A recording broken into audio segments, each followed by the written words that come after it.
Swami Shivananda, euh, quel est le rôle de la Fédération du yoga? Nous aimerions bien qu'elle soit mise en contexte, ainsi que les critères pour devenir professeur certifié ou maître en yoga. Donc, pourquoi ces nombreux comités, puisque, puisque tout le monde se pose la question? Je vous laisse la parole. Daniel, vous me posez 4 questions, pas une seule là. Alors, d'abord, le rôle d'une fédération est multiple, évidemment, hein. Donc, d'abord, c'est la certification des professeurs, hein. Donc, que les professeurs soient vraiment certifiés et vraiment fait une formation professionnelle.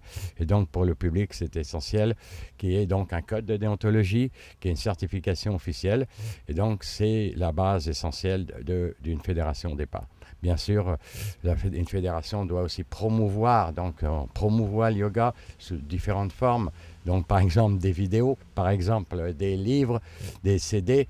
On a ici, par exemple, les chroniques du yoga qu'on a publiées l'an dernier. Donc, d'aider nos professeurs, hein, également dans différents domaines, hein. Et donc, c'est tous ces aspects-là.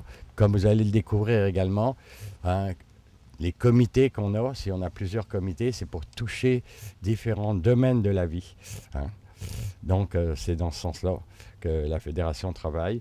La fédération est une fondation de charité depuis 32 ans. Donc, ça fait longtemps qu'on est là et on continue depuis 32 ans on organise des colloques également. On va vous parler aussi des colloques internationaux en yoga qu'on a chaque année pour les colloques professionnels également.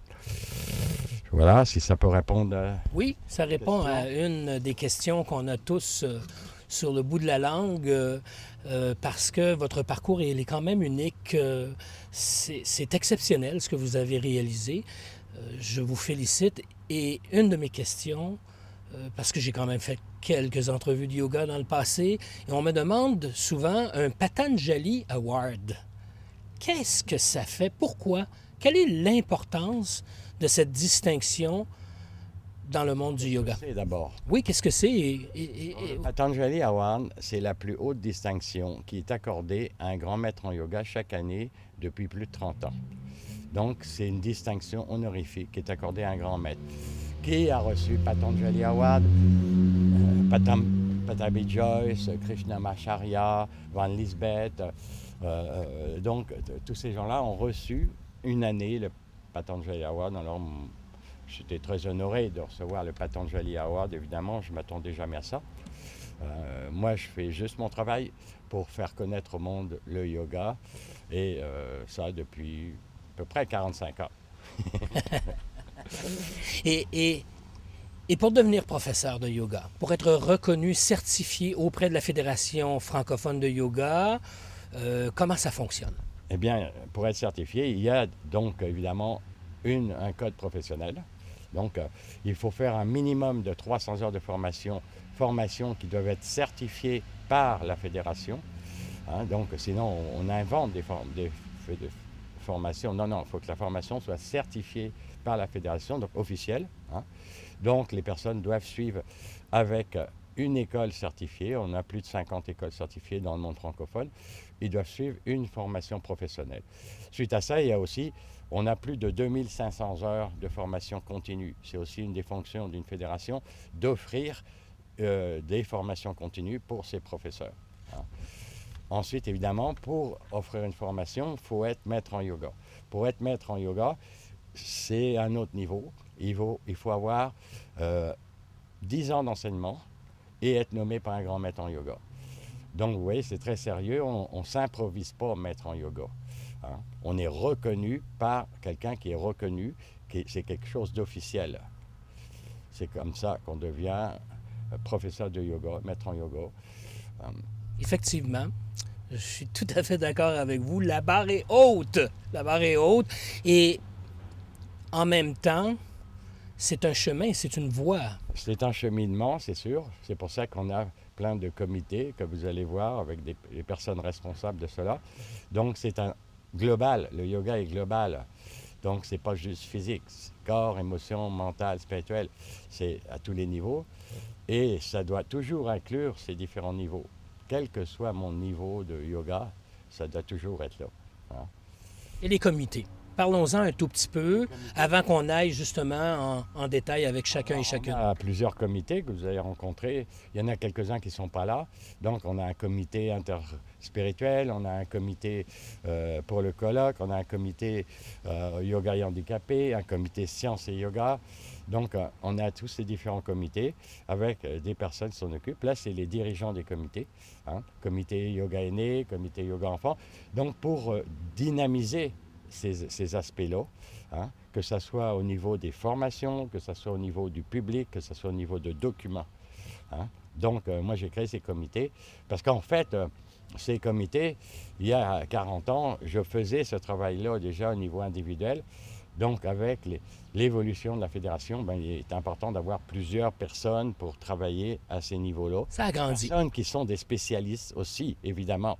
Hein. Naturellement. Ça a grandi. C'est vraiment international. Oui, absolument. On est international, on est reconnu dans le monde entier. On s'occupe, nous, des pays francophones, par contre, mais on est reconnu partout dans le monde. Merci beaucoup, Swami Sai Shivananda. Maintenant, je suis avec Swami Vinananda. Bonjour. Bonjour. Swami Vinananda, au colloque, vous avez un rôle qui est très important. Parlez-nous-en un tout petit peu. Ça fait partie des formations continues qui sont offertes aux membres de la Fédération. Oui. Nous organisons avec la Fédération francophone de yoga un colloque à chaque année où c'est un grand privilège de tous les professeurs de yoga de se rencontrer pendant cette belle journée. On aborde des thèmes différents comme le yoga thérapeutique, les 4 voies du yoga, plusieurs thèmes. À chaque année, le thème est discuté avec le CA de la Fédération et puis nous organisons le colloque à cet effet. Donc, les professeurs se rencontrent. Tous les professeurs de yoga sont bienvenus à cette journée extraordinaire qui est dédiée pour eux. Et les gens qui désirent aller davantage en profondeur dans le yoga sont bien sûr bienvenus à notre colloque annuel. Merci beaucoup, Swami Vinananda. Dites-moi, il y a différentes thématiques. Sans aller dans les détails, donnez-nous des exemples, s'il vous plaît, de thématiques là, qui sont abordées. Et tout de suite après ça, nous parler un peu de yoga thérapeutique aussi. Comme je vous mentionnais au début, les thématiques, le prochain colloque, ça va être sur les 4 voies du yoga. Nous avons une thématique qui est différente à chaque année. Bien sûr, au sein de la Fédération francophone de yoga, nous avons un comité de yoga thérapeutique. Et dans le comité de yoga thérapeutique, en 2007, nous avons eu un colloque sur le yoga thérapeutique. Et suite à ça, plusieurs membres de Yogacharya ont écrit dans le livre du yoga thérapeutique qui est disponible, qui est juste ici, le yoga thérapeutique appliqué, où on retrouve plusieurs thèmes de yoga thérapeutique dans ce livre. Nous allons pouvoir regarder au niveau de la méditation, du pranayama. Nous avons également des thématiques sur la fibromyalgie, les maladies, les mal de dos. Nous avons plusieurs secteurs thérapeutiques dont on retrouve une formation continue de 2400 heures. Hein? Fait que si on veut s'afficher comme professeur thérapeutique, c'est important d'avoir suivi un 500 heures en yoga thérapeutique pour pouvoir s'afficher comme professeur de yoga thérapeutique. On ne s'improvise pas comme ça, yoga thérapeute, vous l'avez mentionné, c'est une formation qui est sérieuse, c'est pratique. Vous n'avez pas peur quand même là, qu'il y ait des mésinterprétations? Comment la Fédération francophone de yoga fait-elle pour s'assurer de l'intégrité de la transmission? La fédération, avec un comité, une personne va déposer son projet de formation continue en yoga thérapeutique et par la suite, elle est certifiée. Donc, chaque formation de yoga thérapeutique est certifiée par la Fédération francophone de yoga. Donc, on s'assure à une qualité de formation continue quand que c'est adossé par la Fédération francophone de yoga. Merci beaucoup. Swami Vinananda, vous êtes au centre de l'organisation du colloque annuel de la Fédération francophone de yoga. C'est une invitation sur le site de la Fédération. Tous les détails et figures y incluent les formations yoga thérapeutique. Merci beaucoup. Ça me fait un grand plaisir. Fait que je vous invite à visualiser le site de la Fédération francophone de yoga et de vous revoir au comité annuel que nous avons à chaque année. Om Shanti. J'ai avec moi Swami Vijnananda. Bonjour. Bonjour Daniel. Alors, on parle spiritualité. On parle d'un sujet qui est vraiment, vraiment intéressant parce que ça rejoint beaucoup de personnes. On parle d'éveil spirituel. Vous êtes membre du comité spirituel. Comment ça fonctionne, un swami? Parce que on entend ça et puis des fois, ça peut amener des questions. Parlez-nous un peu de ce chemin spirituel que vous avez parcouru vous-même et que vous aidez les autres aussi à accomplir. Alors, d'abord, le comité spirituel est axé surtout sur un petit peu d'être les gardiens, si on pourrait dire, de l'essence, de la pureté. On sait que de nos jours, le yoga est devenu très à la mode et on veut éviter la commercialisation à l'extrême.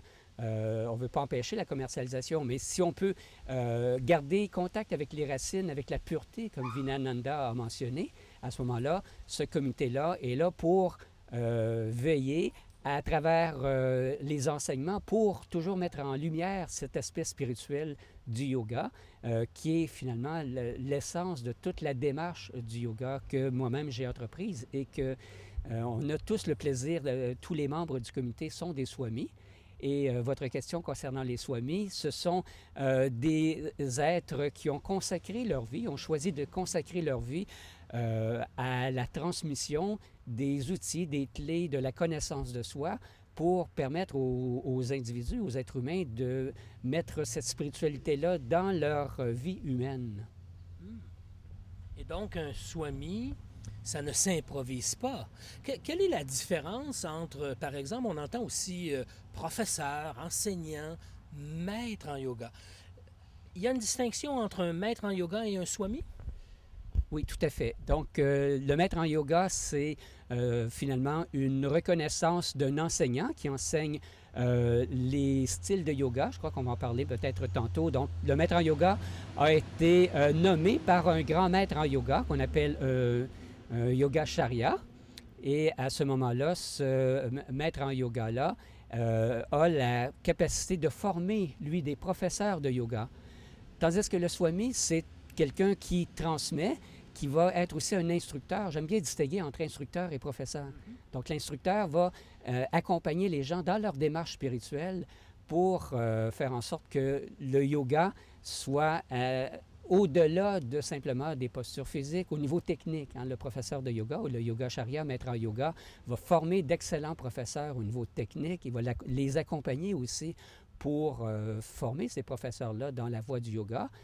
Et le swami a une mission, si on pourrait dire, un peu plus large de transmettre son chemin de vie et qui a un impact sur l'essence plus spirituelle, si on pourrait dire, et plus spécifique par rapport à la dimension du maître en yoga. Je comprends. Merci beaucoup.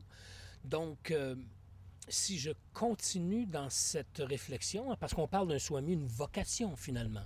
Oui, tout à fait. Est-ce que à ce moment-là, parce qu'on se retrouve avec tellement de sortes de yoga, je vais vous épargner les sortes de yoga qu'on peut entendre, lire et voir. Quelle est la différence entre... Comment on fait là, pour distinguer tout ça? Parce qu'il y a différents styles. Effectivement. Donc, le maître en yoga auquel on vient de parler, à ce moment-là, lui, va enseigner différents styles de yoga. Il peut y en avoir un ou plusieurs styles de yoga qui sont des façons d'aborder l'enseignement du yoga. versus les voies du yoga. Donc, les voies du yoga, le swami va être plus porté à être dans la transmission de ces voies-là, qui sont moins nombreuses et qui accordent une place plus grande à la spiritualité, tandis que les styles de yoga vont mettre l'accent sur les techniques, donc les techniques de pranayama, de yoga nidra, d'asana, et selon les personnalités de l'enseignant et selon aussi la personnalité des élèves que cet enseignant-là va offrir son enseignement. Merci. Merci. Autre question. Votre rôle à la Fédération. Donc, il y a un code de déontologie. Pouvez-vous nous en parler un tout petit peu, s'il vous plaît? Oui. Donc, le code de déontologie, c'est créé spécialement pour faire en sorte de s'assurer que les professeurs de yoga, dans leur pratique professionnelle, parce qu'on est des professionnels en tant que professeurs de yoga, soient bien encadrés. Donc, autant pour le public, lorsque ces gens-là suivent un cours de yoga par un professeur accrédité, ils peuvent avoir confiance que ce professeur est soumis à un code de déontologie et ce code-là va assurer une qualité, dans le fond, de l'enseignant et de l'enseignement aussi. Alors, est-ce qu'on peut dire que vous appliquez ce code de déontologie? Comment ça fonctionne là, pour s'assurer qu'il soit respecté? Alors, le code de déontologie, dans le fond, il y a le conseil d'administration et ce conseil d'administration, chapeauté par notre président. S'il y a des cas particuliers, à ce moment-là, bien entendu, on doit reviser chacun des cas pour appliquer des recommandations face à la situation que la déontologie sollicite à ce moment-là. Merci beaucoup. Merci. Ma prochaine invitée, Swami Madhurananda, membre aussi du conseil d'administration de la Fédération francophone de yoga, s'occupe de plusieurs. Elle a plusieurs chapeaux, elle a plusieurs cordes à son arc. Bonjour, bonjour Madhura. Bon, c'est un plaisir de vous revoir. Les enfants, on va commencer avec le yoga pour les enfants, votre passion. Parlez-nous un peu de ce travail que vous faites et comment il se cadre dans le contexte de la Fédération francophone de yoga. Eh bien, écoutez, de toute façon, c'est simple. Le yoga, c'est pour tout le monde. C'est bien ce qu'a dit notre président tout à l'heure. Et commencer par enseigner le yoga aux enfants, c'est quelque chose de primordial. Et d'ailleurs, j'ai été nommée donc responsable du comité yoga pour enfants pour faire en sorte de faire intégrer le yoga à l'école. Ça, c'est un rêve pour moi puisque j'ai été enseignante. C'est vrai que j'ai eu du succès. Pour moi, le succès a été pour les enfants parce que j'ai vu énormément de progrès chez eux du fait que je leur faisais pratiquer du yoga. Et l'école était calme, les enfants étaient calmes, ils étaient réceptifs, ils apprenaient bien en fait. Bon, je ne vais pas vous en parler pendant 3 heures, je n'arrêterai pas, c'est un sujet que j'aime. Mais c'est ça, donc j'ai cette responsabilité au niveau donc, de la fédération de faire en sorte, avec plusieurs personnes autour de moi, de faire intégrer le yoga à l'école au Québec. Ce serait fantastique, n'est-ce pas? Ce serait effectivement très fantastique, ce serait même très bienvenu. Et certaines personnes, justement dans le milieu de l'éducation, vont souvent dire, en réalité, on offre déjà du sport, des activités sociales à nos enfants. On n'a pas besoin de yoga. Qu'est-ce qu'on leur répond? Eh bien, moi, je ne critiquerai pas le sport, je ne critiquerai pas tout ce qui est éducation physique, mais je suis là pour défendre une cause qui est celle du yoga. Alors, je pourrais vous dire que, en ce qui concerne le yoga, ce qu'il apporte aux enfants, c'est fantastique. Il lui apporte un confort, il lui apporte la souplesse, il y a des étirements, il va y avoir un progrès sur le plan physique, donc ça va favoriser sa croissance physique et également sur tous les plans, mentalement et on va dire spirituellement, quoi qu'à son niveau, Mais quand même, il y a ce que l'on appelle certaines règles de comportement qui peuvent être communiquées à des enfants, même en bas âge, et qui concernent la spiritualité, puisque c'est le lien aux autres et le comportement vis-à-vis des autres. Alors, il y a ça. Il y a que le yoga par rapport au sport, ce qu'il permet, c'est qu'il laisse l'enfant après une séance dans un état de calme, de confort. Il est bien dans sa peau, il est bien avec lui. Ce qu'on lui a proposé était tout à fait à sa portée, puisque c'est un yoga adapté, les postures sont adaptées et toutes les techniques sont adaptées. Par conséquent, il n'y a aucun danger et ce qui va se produire, c'est que il va aller chercher le meilleur de lui-même, il va aller chercher tout un potentiel de possibilités qui sont plus profondes de lui-même, qui vont l'aider à être vraiment et à exprimer de plus en plus qui il est en profondeur. Dans les sports, il y a un aspect qui est présent, qui est la compétition, ce qui est tout à fait normal. Il va y avoir la performance, la compétition, ce que nous n'avons pas en yoga. Et quand il y a un échec pour l'enfant, obligatoirement, il va enregistrer quelque chose de négatif qui peut nuire à l'image qu'il a lui-même. Et ce qu'il va faire, s'il a plusieurs échecs, c'est en arriver à avoir moins de confiance en lui. Et à se refermer. Par conséquent, ce n'est pas ce que l'on propose en yoga. Alors, je ne dis pas le yoga est supérieur à toute éducation sportive et physique, ce n'est pas mon message. Sauf que j'y ai d'ailleurs travaillé au niveau de la commission scolaire de Montréal. Des professeurs d'éducation physique m'ont justement demandé de leur communiquer des routines de 20 minutes, car ils en avaient eu conscience de ça. Que certaines fois, les élèves retournaient en classe la tête basse. Par conséquent, ils avaient transporté avec eux ces impressions négatives d'échec et ils étaient beaucoup moins disponibles en classe pour les apprentissages, pour écouter leurs professeurs. Donc, ils voulaient amener le yoga, vous voyez, pour permettre de travailler par le biais de la respiration, par le biais de techniques, à effacer ces impressions négatives. Et voilà.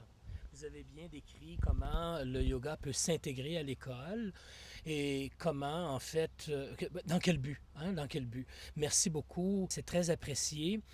J'aimerais passer au prochain sujet, puisque vous avez plusieurs cordes à votre arc. On va parler des aînés un tout petit peu. Alors, pour les aînés, on pourrait dire que le but du yoga est toujours le même, la réalisation. Sauf que pour eux, bon, ils sont âgés, souvent ils sont refermés sur eux, ils ont terminé leur activité professionnelle. Eh bien le yoga, ce que ça représente pour eux, c'est un renouveau. Un renouveau parce qu'ils vont redévelopper une certaine aisance dans leur corps. On va également leur permettre par les respirations et d'autres visualisations de se libérer d'un fardeau qu'ils ont intérieurement, on va dire, cumulé pendant toute une vie. Et tranquillement, ce que l'on voit d'une séance à l'autre, naître sur leur visage, c'est plus de paix, plus de calme, voire même jusqu'à de la joie. En fin de compte, ce qu'on leur fait faire est très simple. Ils en prennent conscience, ça leur fait plaisir, ils sont de nouveau capables et ils développent en même temps l'espoir de pouvoir faire autre chose et beaucoup vont d'ailleurs avoir de nouveaux projets. S'il vous plaît, décrivez-nous ce qu'est l'Ayurveda. L'Ayurveda, c'est-tu du yoga? Le yoga, c'est-tu de l'Ayurveda? S'il vous plaît, décrivez-nous le lien entre le yoga et l'Ayurveda. Alors, l'Ayurveda, étymologiquement, c'est la science de la vie. Mais c'est aussi un système thérapeutique traditionnel de l'Inde, c'est aussi une médecine. Et c'est vrai qu'on l'associe au yoga. Il faut voir que l'Ayurveda travaille, c'est un système thérapeutique qui travaille à la fois sur le plan physique, sur le plan mental et sur le plan spirituel. Donc on peut déjà comprendre son lien avec le yoga, d'ailleurs, les deux partagent le même but, la réalisation de soi. Alors que l'Ayurveda est le système de guérison qui permet cette réalisation de soi, le yoga, c'est la science de la réalisation de soi. Voilà, et en fin de compte, pourquoi est-il lié au yoga? Parce que l'Ayurveda permet de définir notre propre constitution en tant que pratiquant de yoga, et avec les critères de cette constitution, il va permettre d'adapter toutes les techniques de yoga à notre constitution pour amener un équilibre de base, une harmonie de base qui permet ensuite de cheminer spirituellement, de faire vraiment un cheminement spirituel.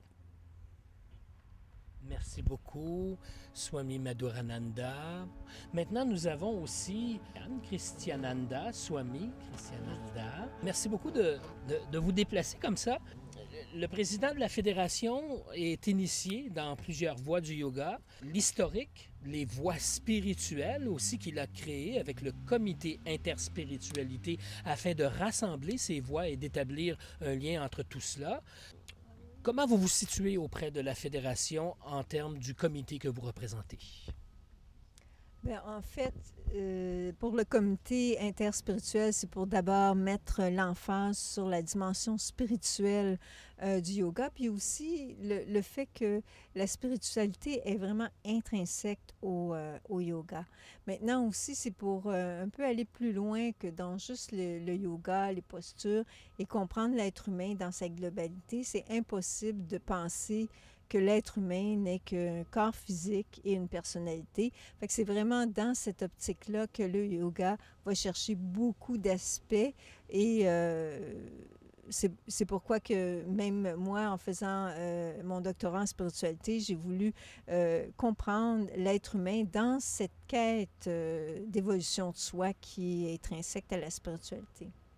Est-ce que vous avez trouvé dans vos recherches et les enseignements que vous promulguez et votre rôle auprès de la Fédération francophone de yoga que le mot spiritualité est souvent mal utilisé? Comment on décrirait?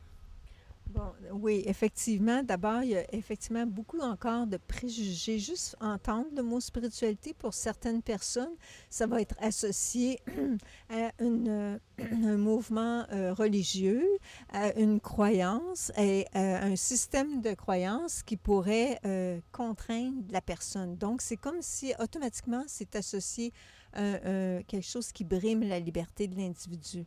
Alors ça peut en soi être un obstacle, mais il faut se rappeler que d'abord et avant tout, la spiritualité, c'est une expérience intérieure. Ça n'a rien à voir avec la croyance.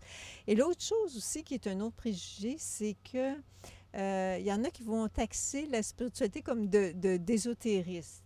Ils vont associer la spiritualité à l'ésotérisme et ça va être soit des gens qui sont déjà très encadrés dans un milieu religieux ou encore des gens qui s'intéressent au spirituel mais sans le religieux et qui vont privilégier toutes les thématiques qui vont avoir l'étiquette spirituelle, comme par exemple communiquer avec des défunts, les messages de canalisation, le pouvoir des pierres, les cristaux, la télépathie, les pouvoirs paranormaux. Fait que ça, c'est un peu ces deux genres de références générales qu'on a avec la spiritualité, alors que il faut voir que le fondement, déjà ça, le fait que ça se situe un petit peu dans les deux polarités, soit très religieux, soit très ésotérique, ça relève d'une forme encore d'ignorance de la spiritualité en tant que discipline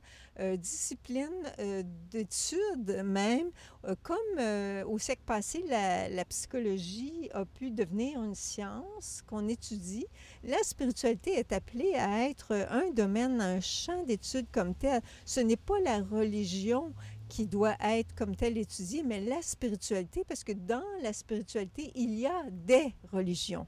Alors, c'est encore posé à l'envers aujourd'hui dans plusieurs universités canadiennes, d'ailleurs. Donc, vous faites une distinction entre ce qui est spirituel, interspirituel et religieux?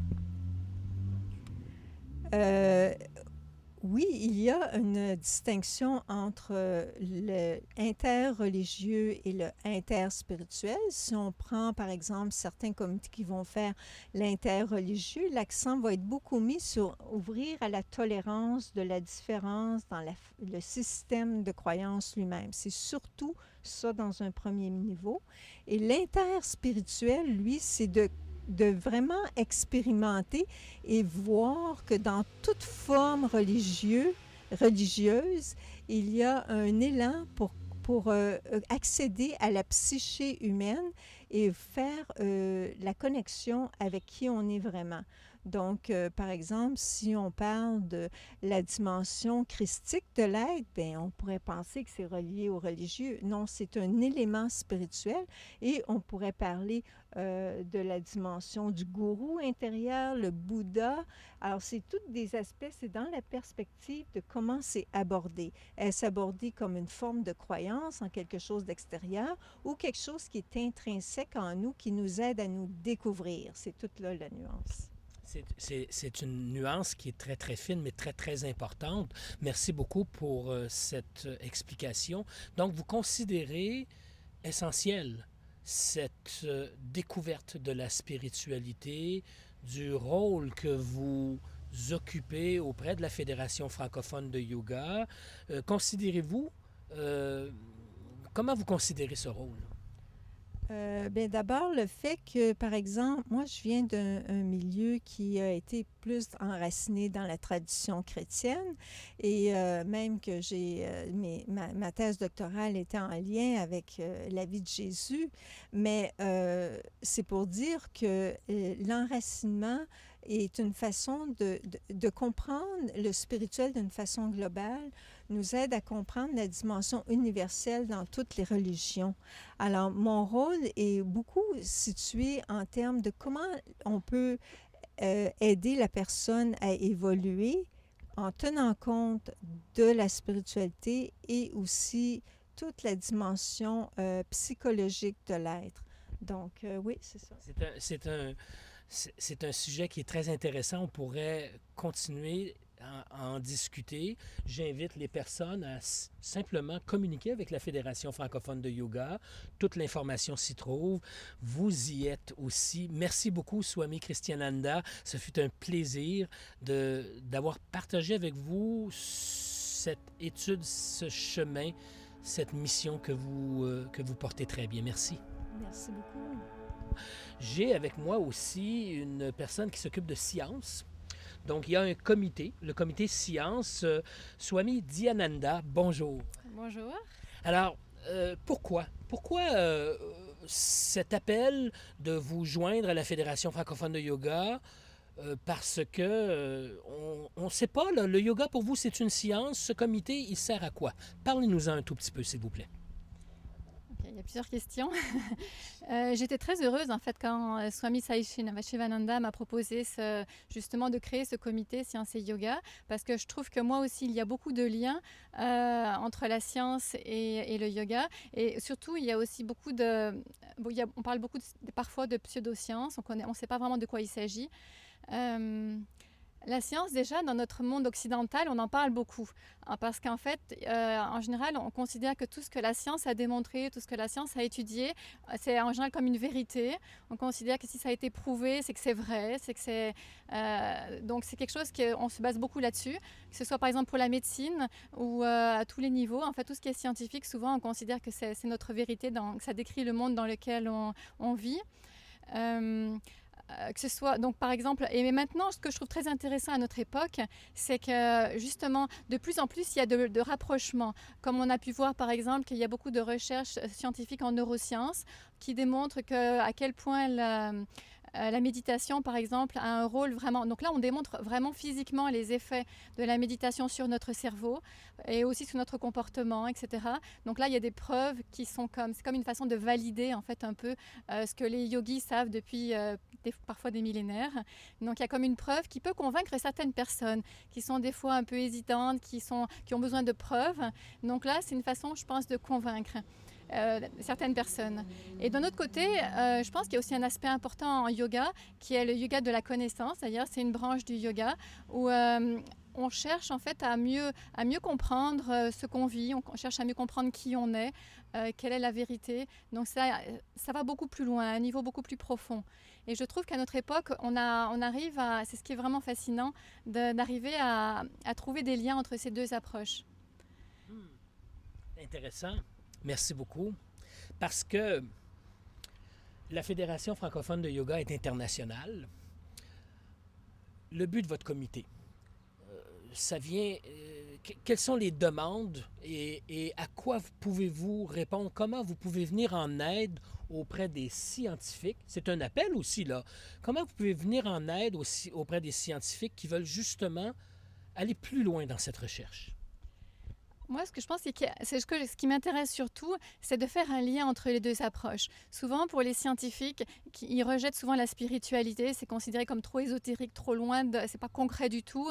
Et d'un autre côté, les scientifiques, eux, et pour les yogis, justement, eux, ce qu'ils considèrent comme scientifique, c'est comme trop rationnel. Et donc, souvent, c'est de convaincre les deux communautés que c'est des approches très complémentaires, en fait, qui peuvent être très enrichissantes.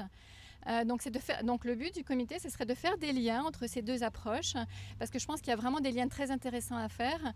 Donc de vulgariser des concepts, autant pour les scientifiques que pour les yogis, donc entre les deux, aux deux niveaux, et aussi de parler donc un peu des pseudosciences, parce que c'est vrai que souvent dans le yoga, on entend parler de tout est énergie, tout est vibration, et ça convainc pas du tout les scientifiques, parce que c'est pas du tout basé sur rien de concret du tout.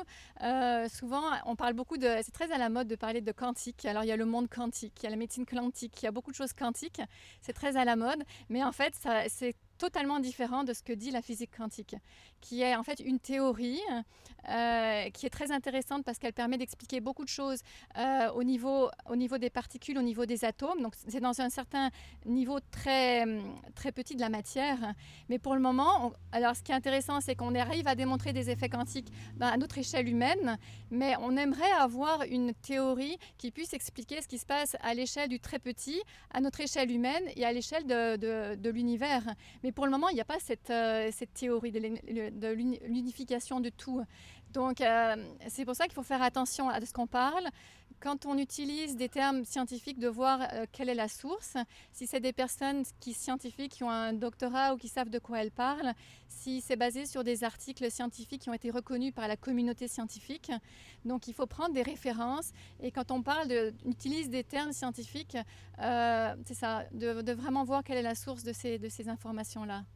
Est-ce qu'on pourrait faire une invitation? Merci beaucoup pour cette réponse. Est-ce qu'on pourrait faire une invitation justement à la communauté scientifique ou à des yogis, des enseignants, des professeurs, des maîtres, des swamis pour se joindre à votre communauté, à votre comité, je devrais dire?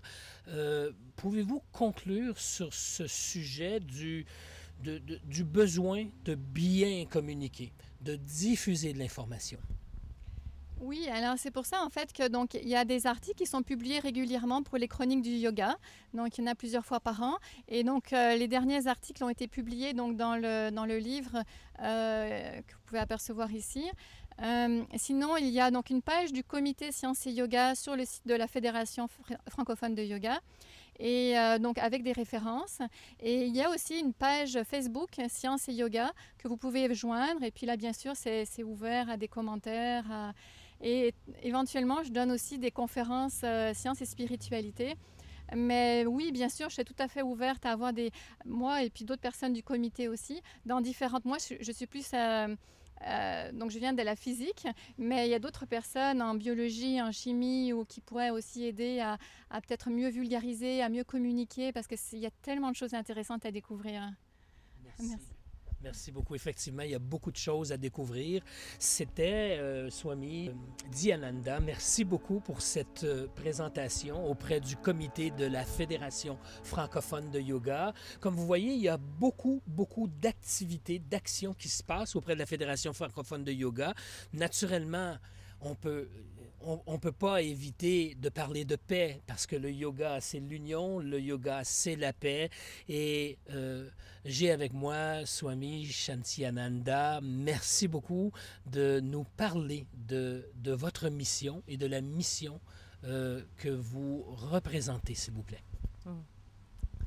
Merci beaucoup, Daniel. Effectivement, je crois que la paix est une question très importante à aborder sur notre planète et la Fédération francophone de yoga le représente très bien. Parce qu'il y a une histoire, il y a un historique. Vous n'êtes pas ici tout par hasard. Non. N'entre pas à la fédération qui veut. Non, effectivement. Et moi, je m'intéresse bien sûr beaucoup à tout ce qui est notion paix, attitude paix, la planète et la paix à cause de mon vécu, que j'étais un enfant soldat dans une guerre civile. Et quand je voulais comprendre, justement, me comprendre et comprendre l'être humain, quand je voulais comprendre pourquoi, est-ce que toutes les guerres sur cette planète existent? C'est là que ma recherche m'a amenée vers la psychologie parce que je pratique aussi la psychologie, l'accompagnement psychologique et le yoga.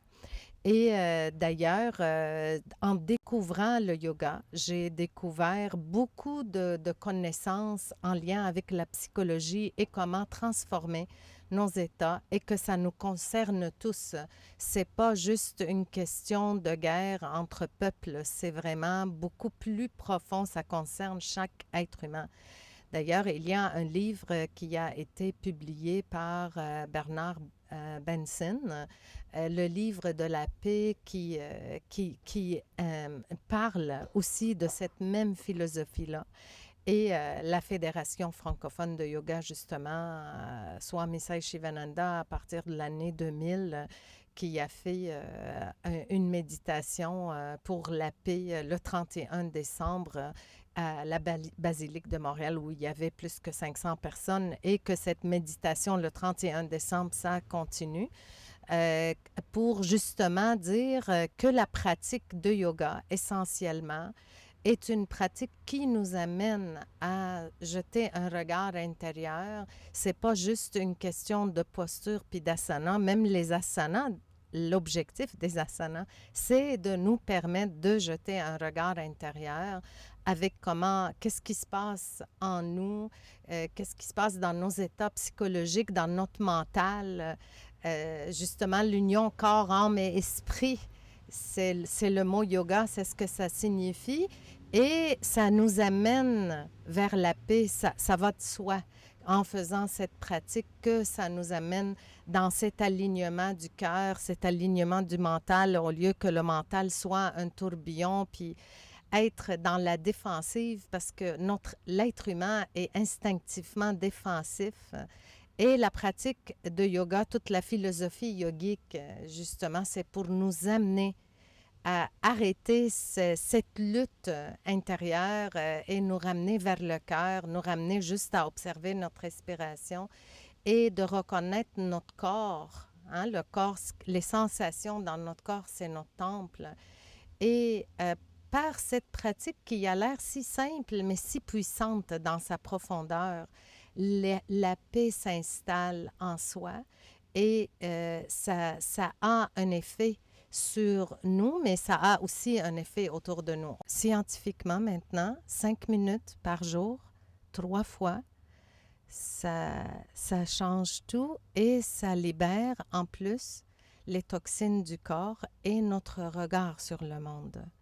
Alors, juste de faire ça, puis de te regarder, Daniel, c'est vraiment avec le cœur, puis c'est ce que je souhaite, que tout le monde sur la Terre pratique cette Merci respiration. beaucoup, Swami Shantyananda. En fait, je vais utiliser un peu ma feuille pour remercier tout le monde et je vais demander à Swami Sai Shivananda aussi de nous parler des comités qui ne sont pas représentés ici aujourd'hui, mais qui sont quand même vibrants et toujours aussi présents. Swami Sai Shivananda, nous avons vu qu'il y a plus de comités auprès de la Fédération. Il défile au bas de l'écran. Nous savons comment vous rejoindre. Il y a d'autres comités ici qui sont aussi actifs. Pouvez-vous nous en parler un tout petit peu et aussi nous donner le mot de la fin, un souhait auprès de la Fédération? Oui, il y a quelques autres comités comme Yoga et Handicapés, par exemple. Donc, on développe tous ces comités pour être plus efficaces. Et le mot de la fin, c'est très simple. Je pense que vous avez vu que le yoga, c'est pour tout le monde, hein, sans limite d'âge, de conditions. Et on est là pour servir l'humanité, seulement pour servir. Notre objectif, on est là pour vous. Donc, profitez de nous, profitez de la fédération.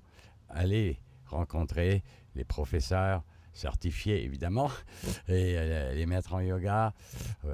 Venez au colloque, procurez-vous les documents de la fédération. Tout ça, c'est pour vous qu'on le fait, c'est tout. Alors, je vous remercie de votre écoute. Merci Daniel. Merci à tout le monde.